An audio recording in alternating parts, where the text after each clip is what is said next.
In March 1947, Earl Louis Mountbatten and his wife Edwina arrive in New Delhi.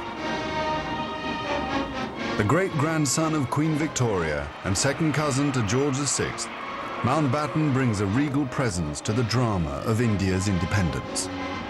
As the last viceroy, he bears responsibility for India's fate. 2nd of April, 1947.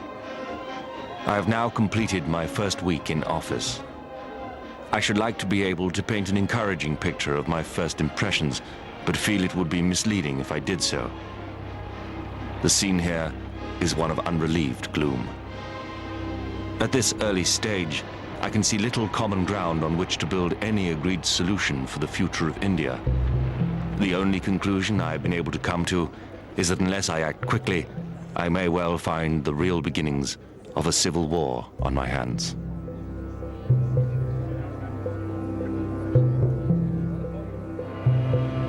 By May, attempts to create a unified India have failed. Gandhi retreats from political life. Muhammad Ali Jinnah, leader of the Muslim League, and Jawaharlal Nehru of the Indian National Congress concede to divide India. Fearing a total loss of control, Mountbatten brings forward the transfer of power to August.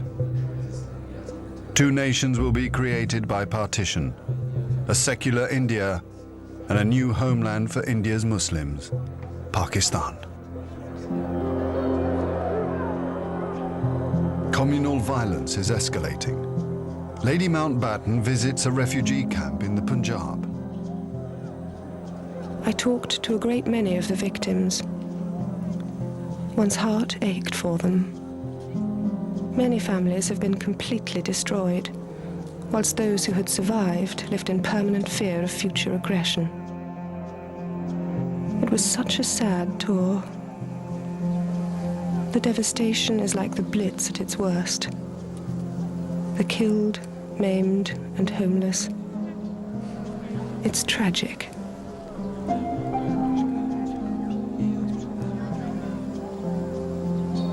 After 250 years in India, Mountbatten has given the British only 73 days to leave.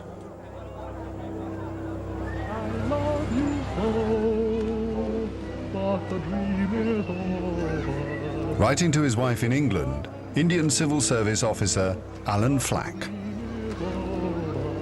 7th of August, 1947. My darling sweetheart. Yesterday I got a wire from government saying that my services would not be required after the 15th. So, it's definite now. I swim every day and play golf in the evenings, but I do hope to get a passage out at the end of August. Jack said the other day that for all he knew, the British would be squashed off on boats and sent home. An idea for which there's much to be said. All my love, Alan.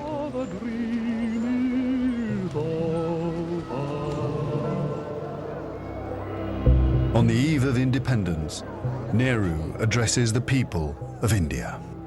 Long years ago, we made a tryst with destiny, and now the time comes when we shall redeem our pledge.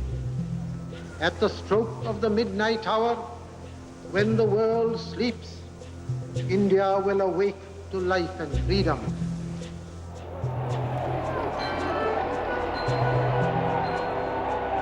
The 15th of August, 1947, the British Empire in India has come to an end. The last viceroy, Louis Mountbatten. The flag raising and the salute were done amid scenes of the most fantastic rejoicing. And as the flag broke, a brilliant rainbow appeared in the sky, which was taken by the crowd as a good omen.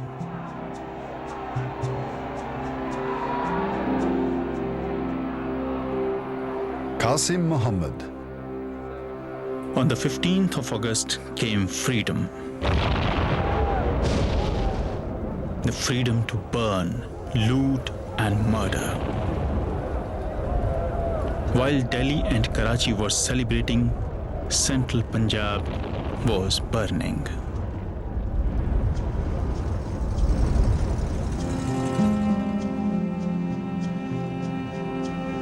Between August 1947 and March 1948, 4.5 million Hindus and Sikhs are forced to migrate from Pakistan to India.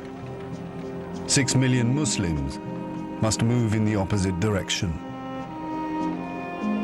Britons and Indians witnessed the bloodshed. Shahid Ahmed. It is a battleground. People have gone mad. Trains to Pakistan are being looted and occupants slaughtered. We all knew that carnage was in the offing. So did Mountbatten. The British Empire, which tried to build India over centuries, can never live down this great tragedy.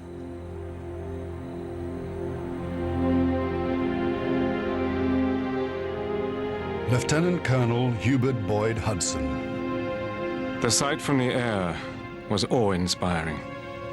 In this chaos, millions of refugees were struggling to get to India or Pakistan. Thousands of others were doing their best to prevent them, murdering them by the hundred. But death is nothing. There are things more terrible than death. The worst atrocities are in the newly divided Punjab. Fleeing refugees are terrified that their women will be raped. Gurmeet Singh. We felt totally helpless. We were completely surrounded. We had no weapons. We took the decision that all the women, our own family, must be killed. First, we killed the young girls with our own hands. Kerosene was poured over them, and they were set on fire. Women and children, where could they have gone? Kulwant Singh. My mother saw my father being killed. They cut him up into 100 pieces. I was trembling. At my feet, there were many bodies. There were fires all around. And then they threw the children into the fire. My mother, she hid me by my father's body.